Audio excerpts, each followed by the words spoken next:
चलिए सर आगे बढ़ते हैं सर। क्या गांव की आर्थिक सेहत बिगड़ने लगी है? क्या किसानों और ग्रामीण परिवारों की जेब पर दबाव बढ़ गया है? असल में नाबार्ड के ताज़ा सर्वे ने जो है कई चौंकाने वाले संकेत दिए। गांव में आय यानी इनकम बढ़ाने की रफ्तार पिछले 2 साल में सबसे निचले स्तर पर पहुंच गई। बचत जो है वो घट रही है और लोग बैंकों की बजाय दोस्तों, रिश्तेदारों और साहूकारों से जो है ज़्यादा कर्ज लेने लगे। आखिर ग्रामीण भारत की अर्थव्यवस्था में क्या बदल रहा है और इसका देश की ग्रोथ पर कितना असर पड़ सकता है? आइए प्रवीण सर का रुख करेंगे। सर वही स्टोरी है सर जो रूरल कंजम्पशन और अर्बन कंजम्पशन की बात हम लोग करते रहते थे। एक दौर था जब हम लोग कंपेयर करते थे कि कहाँ ग्रोथ देखने को मिल रही है, ट्रैक्टर सेल्स की हम लोग बात करते थे। फिर से स्थिति गड़बड़ाने लगी सर 60% आबादी की जो अभी भी एग्रीगेरियन है। बिल्कुल इस तरह के संकेत मिल रहे हैं। नाबार्ड ने 2 साल पहले अपने इस सर्वे को शुरू किया था विशाल, और rural economic conditions and sentiment survey करके ये सर्वे होता है, जिसको 2 साल पहले शुरू किया था। और उसके बाद से अब जो जुलाई का जो आपका सर्वे है, राउंड 12 का, जुलाई 2026 का, उसके जो आंकड़े निकल कर आ रहे हैं ग्रामीण भारत के कमाई के, कंजम्पशन के, वो पिछले 2 साल के सबसे लो लेवल पर आंकड़े हैं। और ये आंकड़े ये बताते हैं कि गांव में कमाई जो है वो इनकम घटी है। तो ये एक चिंताजनक चीज़ है। और चूंकि कमाई जब घटती है विशाल, तो कंजम्पशन भी कमज़ोर पड़ता है जी। और जैसे तैसे हमने देखा कि सरकार ने जिस तरह के कदम उठाए आपके जीएसटी को कम करने के जरिए, या पिछले साल और उसके पिछले साल मॉनसून थोड़ा ठीक रहा, उसकी वजह से रूरल इकोनॉमी में इनकम बढ़ी जी। वो क्या दौर फिर से रूरल, और अच्छा अगर आप 1-1.5 साल 2 साल को देखेंगे, अर्बन कंजम्पशन के मुकाबले या अर्बन स्पेंड के मुकाबले रूरल जो खर्च था वो ज़्यादा था। उन्होंने आपका पूरा कंजम्पशन की स्टोरी को बचा कर रखा, या कंजम्पशन की ग्रोथ ज़्यादा थी जी। अब कंजम्पशन कह लीजिए या डिमांड कह लीजिए, अब वहाँ पर क्या एक बार ऐसे हालात बनते हुए दिख रहे हैं जहाँ पर कि रूरल जो कंजम्पशन और रूरल जो डिमांड है उसके घटने की भी आशंका पैदा हो रही है। ये एक गंभीर स्थिति यहाँ पर पैदा हो रही है। मतलब आपका कहना है कि जो 2 साल में किया धरा था उस पर पानी फिर जाएगा? क्योंकि मैं ये बात इसलिए कह रहा हूँ क्योंकि अल नीनो वाली बात आपसे सुनी है मैंने, मानसून कमजोर रहेगा वो बात आपने कही है, तो ये संकट तो फिर से गहराने लगेगा सर। तो जब स्थिति ये है, जो अगर केवल 27.7% परिवारों ने कहा है कि उनकी आय पिछले साल के मुकाबले बढ़ी है, मात्र 27.7, पिछली बार ये आंकड़ा था 29.6% के आसपास। नवंबर 2025 में ये 42.2% था। यानी आय बढ़ने की जो रफ्तार है, लोग जो है सोचते हैं कि साल दर साल उनकी कमाई बढ़े, इनकम बढ़े, यहाँ साल दर साल जो है उनकी कमाई जो है घटते जा रही। ये है रूरल इकोनॉमी के हालात सर। तो अल नीनो, कमजोर मानसून वाले पॉइंट पर समझाइए। नहीं बिल्कुल, और इसमें एक तो चीज़ें और भी हैं, जैसे रूरल हाउस होल्ड इनकम जो है वो 1 साल में बदली नहीं है। उस चीज़ को, उसके आंकड़े भी 52% से ज़्यादा के हैं। ऐसे लोग जिन्होंने ये कहा कि पिछले 1 साल में उनकी कमाई घटी नहीं है लेकिन बढ़ी भी नहीं है, 52% से ज़्यादा है। दूसरी चीज़, नवंबर 2025 के बाद से जो कमाई घटने वालों का जो हिस्सा है इस पूरे उसमें सर्वे में, वो सबसे ज़्यादा हुआ है। इसका मतलब ये पता चलता है कि लोगों की कमाई ग्रामीण इलाकों में कमज़ोर हुई है, कम हुई है जी। अब बात आ जाती है अल नीनो की, या आखिर कौन से फैक्टर ऐसे हैं जो स्थितियों को और गंभीर बना रहे हैं। एक तो ये मानकर चलिए कि अनइवन मौसम के साइकिल, या जो क्लाइमेट चेंज की जिसकी हम बात करते हैं, बार बार जिस तरह से मौसम तेज़ी से बदला है, उसने पूरे के पूरे क्रॉप साइकिल्स को खराब किया है, डिस्टर्ब कर दिया है। लोगों में और ख़ासतौर पर ग्रामीण इलाकों में इस बात की प्रेडिक्टेबिलिटी कम अब हो गई है कि आप जो क्रॉप पैदा करने जा रहे हैं उससे दरअसल आपके घर का खर्च चल पाएगा कि नहीं, घर पे किसी सदस्य का की शादी ब्याह है वो हो पाएगी कि नहीं हो पाएगी। और अभी देखिए ना सर, फर्टिलाइजर सब्सिडी, जितनी चीज़ें जो हैं हम लोग बाहर से आयात करते थे, उसके सप्लाई चेन में क्राइसिस देखने को मिल रहा है।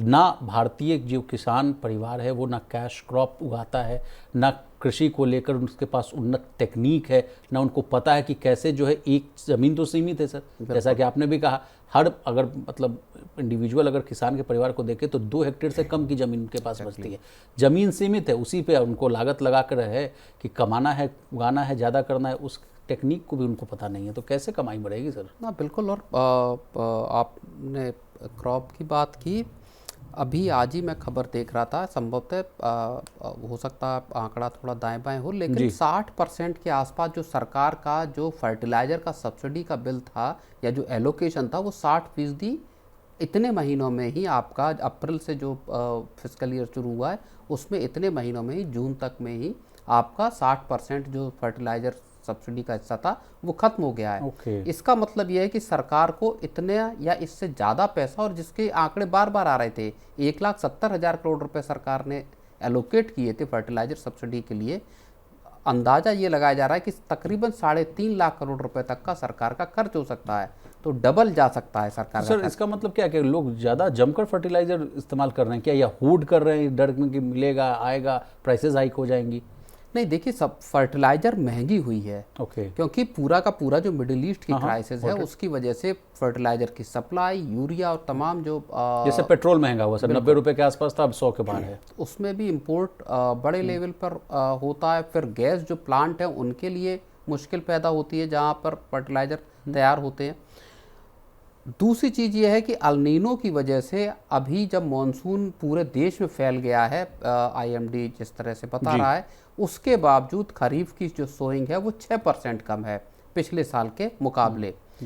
तो ये जो खरीफ की सोइंग कमज़ोर हुई है, और अब आपका समझिए कि अगस्त और सितंबर 2 महीने बचे हुए हैं आपके, मोटे तौर पर अगर हम देखें 2 महीने बचे हुए हैं, 2 महीने 10 दिन, 10 दिन आप जुलाई के मान लीजिए और 2 महीने अगले मान लीजिए, 2 महीने 10 दिन बचे हुए हैं आपके पूरे खरीफ की सोइंग के लिए। इस पीरियड में अगर मॉनसून ठीक से नहीं हुआ, बल्कि सोइंग तो पहले हो जाएगी, उसके बाद क्रॉप को डेवलप होने में पानी की ज़रूरत होगी। इन 2 महीनों में अगर क्रॉप ठीक नहीं हुई, पानी ठीक से नहीं बरसा, तो ये डिस्ट्रेस या ये जो स्ट्रेस है पूरा रूरल इकोनॉमी का, ये हमको ज़्यादा बड़े स्वरूप में बढ़ता हुआ विशाल दिखाई देगा। अब आने वाले समय में तो मोदी साहब ये भी ऐलान नहीं कर पाएंगे सर कि और रेट्स को कम कर ले, GST रेट रैशनलाइजेशन, जितने जो है रेट्स उसको तो कम करके मात्र अब 2 रेट्स में ला ही दिया गया है। तो अब आगे ऐसी भी कोई सरकार की तरफ से संभावना नहीं कि कोई बड़े ऐलान किए जा सके जिस तरह से जो है रूरल इकोनॉमी हो, टैक्स के फ्रंट पर हो, जो राहत मिले? नहीं, बिल्कुल। अब सरकार, देखिए, सरकार ऑलरेडी 80 करोड़ लोगों को फ्री अनाज दे रही है, और ये आप समझिए कि 150 करोड़ लोगों में अगर 80 करोड़ लोगों को आपको मुफ्त में अनाज देना पड़ रहा है, तो ये सरकार के ऊपर ऑलरेडी एक बड़ा बर्डन है। हालांकि उसकी जो है वजन को लेकर जो है कटौती की गई है सर। अब जो कहा जा रहा है कि पर इंडिविजुअल जो है 5 किलो न देकर एक फैमिली को जो है फिक्स कर दिया गया है। नहीं, पर पर्सन 7 किलो देना चाहती, लेकिन एक फैमिली का 35 किलो फिक्स कर देगी सरकार। तो जिनके बड़े परिवार हैं उनको नुकसान हो जाएगा। दूसरा, जिनके छोटे परिवार हैं, पहले 35 किलो मिल जाता था, अब वो कम हो जाएगा। दूसरी चीज़ ये है कि कंजम्पशन की जब हम बात करते हैं तो ये नाबार्ड की रिपोर्ट में इस बात का भी जिक्र किया गया है, जब आपकी इनकम घटती है तो आपका कंजम्पशन ऑटोमेटिक डाउन होता है, चाहे अर्बन उसमें देख लीजिए, एरियाज में देख लीजिए, चाहे रूरल में। अर्बन का भी आप बता रहे थे सर कि यहाँ अगर विशाल आप देखिए तो लोगों की जो कमाई है, वेज जो है स्टैग्नेंट है, बढ़ती ही नहीं है वेतन शहरों में भी, और ये समस्या आप देखिए ग्रामीण क्षेत्रों में भी आ गई। तो अब जो कंजम्पशन जो रिपोर्ट किया गया है वो आपका 74.1% पर कंजम्पशन रूरल इस सर्वे में दिखाई दिया गया है, जो इससे पहले 75% पे था, और जो इसका मई 2026 में अगर आप देखेंगे तो 77.2% पर था। इसका मतलब ये है कि कंजम्पशन में कमी आना शुरू हो गई है। सीधे तौर पर असर जो है रूरल इनकम कम होना और कंजम्पशन कम होना, वो सबसे पहला असर पड़ेगा विशाल FMCG पर, रोज़मर्रा की साबुन, तेल, इस तरह की चीज़ों पर। दूसरा असर पड़ेगा आपका फिर मोटरसाइकिल्स की बिक्री पर या वाइट गुड्स की पहले ऑटो सेल सर, कंपनियों के जो तिमाही नतीजे हैं उन पर और कंपनियों की सेहत पर, जिस तरह से फिर वो मार्केट बिल्डिंग, शेयर बाजार में भी उन कंपनियों का जो है प्रदर्शन वो हैम्पर होता हुआ दिख सकता है। लेकिन सर एक चिंताजनक बात इसमें ये आ रही है, कर्ज वाला बात। बिल्कुल, कि अब बताइए, नाते रिश्तेदार और इनफैक्ट अब जो साहूकारों से जो है पैसा लेना पड़ जा रहा है, ये अब स्थिति आना, ये कितनी चिंताजनक है सर। जबकि सरकार चीख चीख कर गा गा कर कह रही है कि हम तमाम तरह के इंस्टीट्यूशंस खड़े कर रहे हैं कि लोगों को जो है साहूकारों से बड़े ब्याज जो ले रहे हैं, कमाई कर रहे हैं, मोटी कमाई, उनसे उनके चंगुल में न फंसना पड़ जाए। तो ये तो कहानी सीधे उलट है सर।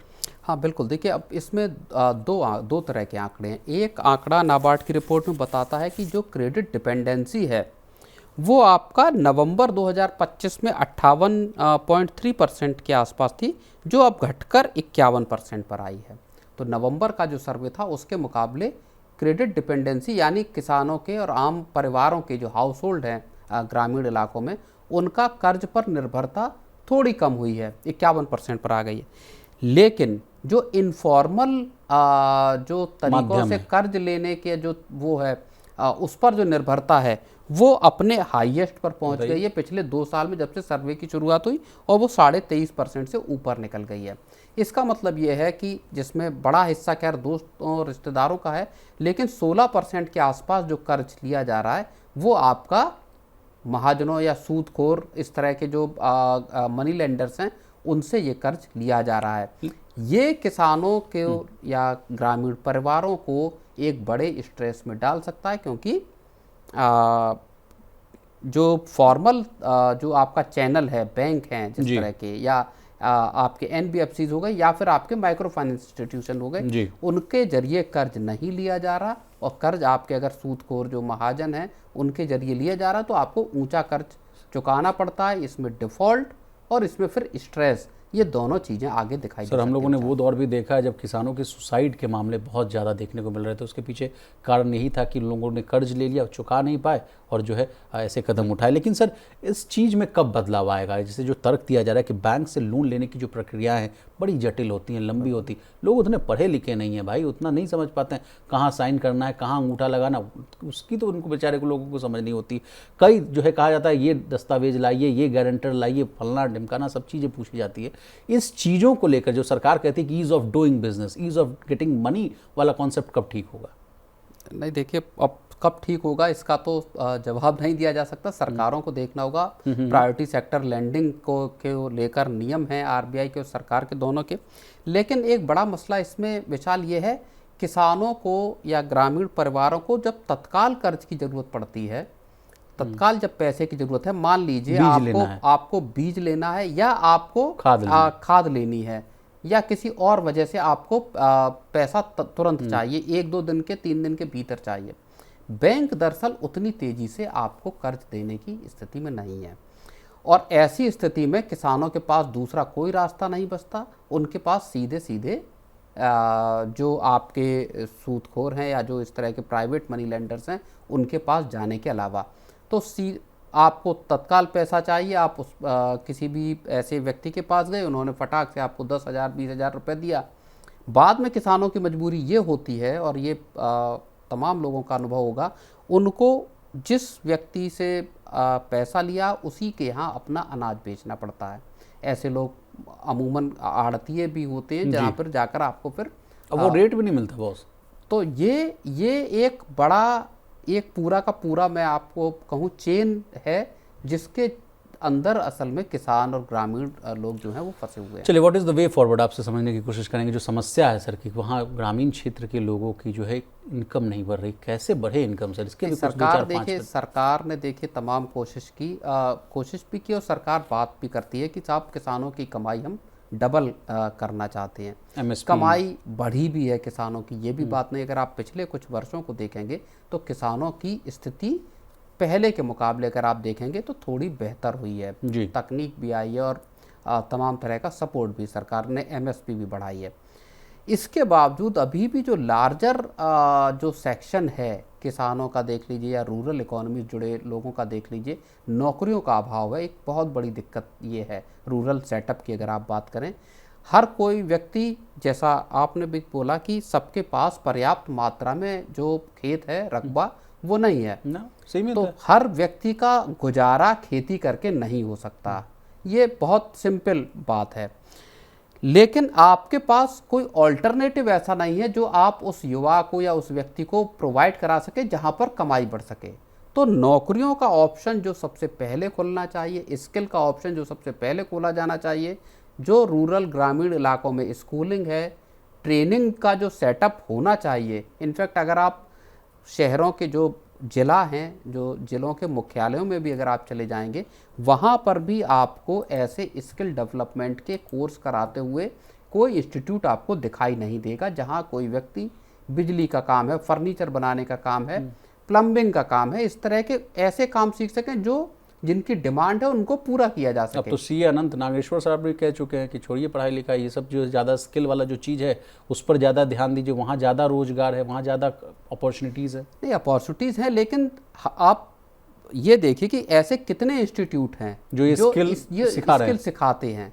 उसमें हाईटेक तो आप भूल ही जाइए, आप नॉर्मल टेक्नोलॉजी या नॉर्मल तरीके से कि आप ये कोर्स कर सकते हैं, इसकी पूरी ट्रेनिंग आपको प्रधानमंत्री 3 एक हफ्ते योजना 4 तो हफ्ते चला था सर, प्रधानमंत्री स्किल डेवलपमेंट योजना। उसका आप नतीजा देख लीजिए, उसका क्या जो आपका स्किल डेवलपमेंट कॉरपोरेशन एक बनाया सरकार ने, उसके जरिए स्किल करने की कोशिश की, लेकिन वो सबसे शुरुआती जब 2014 के बाद जब सरकार बनी थी 2014 में, तभी शुरू किया गया था, लेकिन वो योजना सफल ही नहीं हो पाई, ना उसके तहत इंस्टीट्यूट को ले उस पैमाने पर जहाँ पर लोग स्किल्ड हो पाएँ। तो इसका पीछे क्या लैक्यूना है सर? क्या लोग ही नहीं चाहते हैं कि स्किल्ड हों, या लोग ही नहीं चाहते हैं कि हम अपने जिले जवार में जो है ये ऐसा इंस्टीट्यूट खोलें? क्या कारण? मुझे लगता है कि इंस्टीट्यूट उस तरह से खुले ही नहीं। शहरों में या जो कस्बों में अगर इंस्टीट्यूट खुलते, इंस्ट्रक्टर्स होते अगर 4 चीज़ें सिखाने वाले, तो ऐसा नहीं है कि उसमें रोजगार के लिए आने वाले लड़कों की कमी होती। लेकिन मुझे लगता है कि उस तरह के इंस्टीट्यूट खुले नहीं, लोगों को जरिया नहीं मिला, और फिर कहानी वहीं आ जाती है कि लौट कर आपको या तो मजदूरी करनी है या फिर खेत में या शहर जाइए गार्ड की या कम वेजेस वाली नौकरी करने, या फिर गांव में रहकर खेती कीजिए और खाली बैठिए, या गिग वर्कर बन जाइए। गिग वर्कर शहर में आकर बन सकते हैं, और हजारों लाखों की तादाद में लोग आकर यही काम कर रहे हैं। बिल्कुल।